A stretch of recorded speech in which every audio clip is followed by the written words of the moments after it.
రొట్టె విరిచిన ప్రతిసారి ఆయన ఒక శిలువ యాగం నీ కళ్ళ ముందుకు రావాలంటున్నాడు పిల్లలు.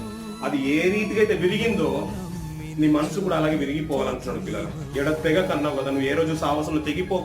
రొట్టె విరిచినందును సాహసమందును ఎడతెగుకుంటున్నాను ఆ మాటకు తీర్మానం నీ మనసులో బ్రతుకులం అంతా కొనసాగిమన్నాడు పేతురు అన్న మాట పిల్లరా.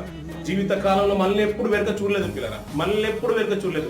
ఎప్పుడైతే పరిశుద్ధాత్మను పొందుకున్న తరుణం పెంతెకొస్తు పండుగ దినమున అది మొదలుకొని పిల్లరా బలంగా ప్రసంగం చేస్తే పిల్లరా 3000 మంది రక్షణలోకి వచ్చేసారు పిల్లలు. 5000 మంది రక్షణలోకి వచ్చేసారు పిల్లలు. 5000 మంది 3000 మంది రక్షణలోకి వస్తూ ఉంటే ఆ సభకు వచ్చిన వారు ఎంతమంది అయి ఉండాలి పిల్లలు? ఆ రోజు వచ్చిన వారు ఎంతమంది అయి ఉండాలి?